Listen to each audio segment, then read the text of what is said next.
Hey guys, World here, and today for you guys I got the G402 Hyperon Fury. So without any further ado, let's get unboxing. So the reason I purchased this mouse is because I had the G102, which is a lightweight mouse, but the left click broke off it. It was not functioning properly, so I had to change the mouse. So I purchased this one, which has a lot of features in it, so I wanted to see how good it is in comparison to G102. Plus this mouse is about I think 5-6 years old, so let's see how it is in 2021. Also, the DPI for this mouse is 240 to 4000 DPI and a pulling rate of 1000 from 250 to 1000. And there's software available for this. It's the G Hub or the Logitech gaming software, which you can get. I'll have the links for it in the description so you can download it from there. So let's go ahead and unbox this.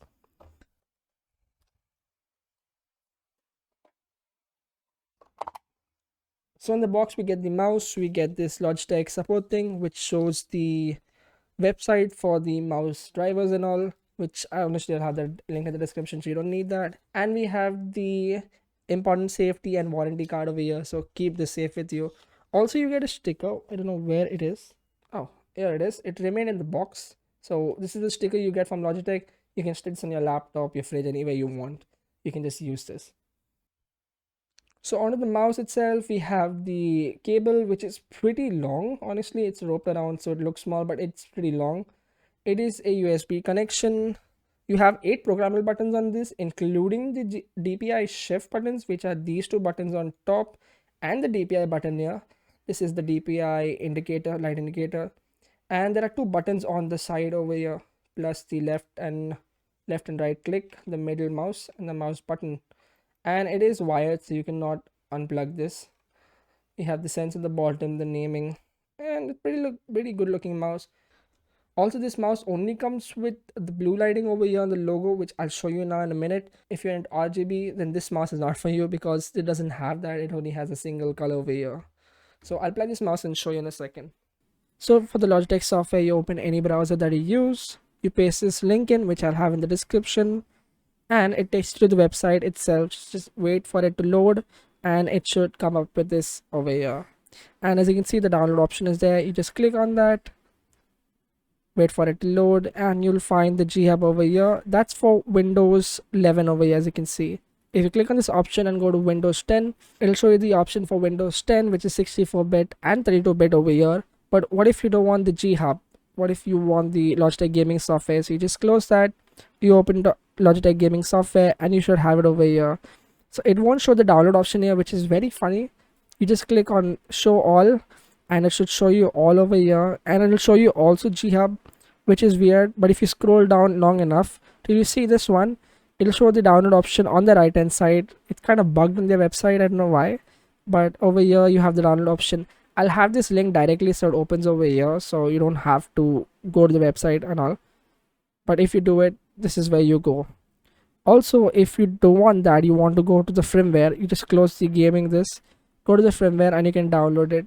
It should come with the updated version of the mouse, so you don't have to download this. Also, you can do it from the Logitech gaming software anyways. So that's it for that. You can do your warranty over here. You can check the specs, spare parts. There are no spare parts for it, but there's an option over here. Also, getting started, the guide and all, everything is over here, and you can register your product, but you have to sign in first. So I'll show you the software now. So as you can see, this is the Logitech gaming software, not G Hub. G Hub looks different. Plus, this is a little easier to use. So your mouse first pops up over here, which highlighting the buttons that can be used, and it is on onboard memory. If you toggle this, it will go to the automatic game decision. So you have to keep this running in order for that to work.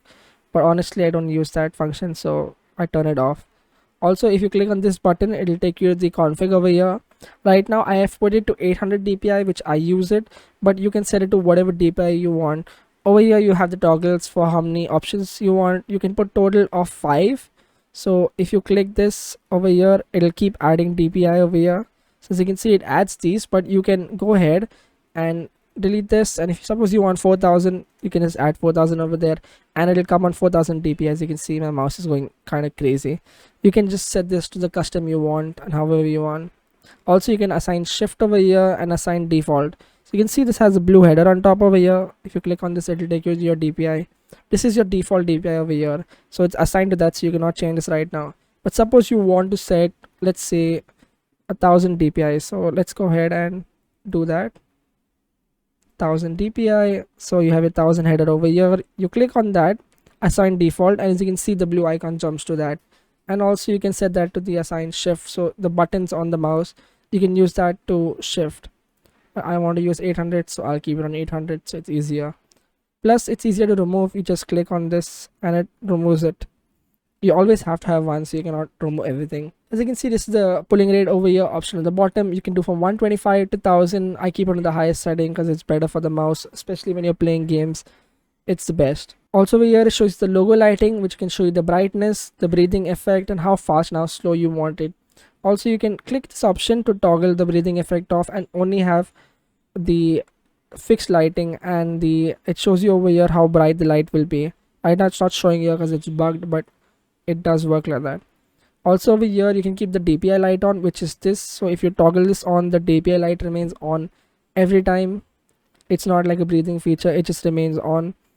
And over here you have the light sleeper timer, which after certain amount of time not using the mouse, it will go off automatically. So that's the option over here. And over here we have that new feature that they are talking about. It's the fusion engine. If I click on this, you can read over here, the fusion engine enables the tracking of faster movement speeds beyond the capability of an optical sensor. So as you can see, the optical sensors over here and the fusion engine here, so I did a test on that. And as you can see, if I turn the fusion engine off, this is how fast the mouse moves. I just did a swipe from left to right to see how fast it is, and I got 1.3 ms on this, and on the fusion engines I got 1.1 ms. So if the feature is good, I'll be talking about it in the review. And if you want to clear it, you just click on that and you can do the test again. That's it. And this is just the basic. This over here, don't have to do anything else. Mostly you'll be using this option over here, which shows you the mouse and all. Also, if you want to change the button functions, you just have to highlight the buttons. Highlight when you go on it, click on the arrow, edit, and you can change the functions over here to whatever you want. These are DPI shift and DPI shift down. So I don't use these two buttons, so I've toggled them off. And also this is the DPI button over here. If you click on use generic, it'll use the same, it'll use the button that it's supposed to be for, like DPI shifting, but mine is set to 1 DPI, so I don't really need this, so I have unassigned it. Yep, that's pretty much for the Logitech mouse. So as you can see, I have the mouse connected to my laptop and I'm in a game right now. And if you want to see gaming content, I have another channel. It's called One in Place. I'll have that link in the description if you want to check it out. But I'm just going to show you all how smooth this mouse is. I have it at 800 DPI and it's pretty good, especially if you're playing games that are battle royale type. They're pretty good, pretty smooth. This is at 1000 ms, so the pulling rate is 1000, so it's pretty good. It's pretty responsive. You can spam the buttons. So guys, this is it for the Logitech G402. Till then, I'll see ya. Peace.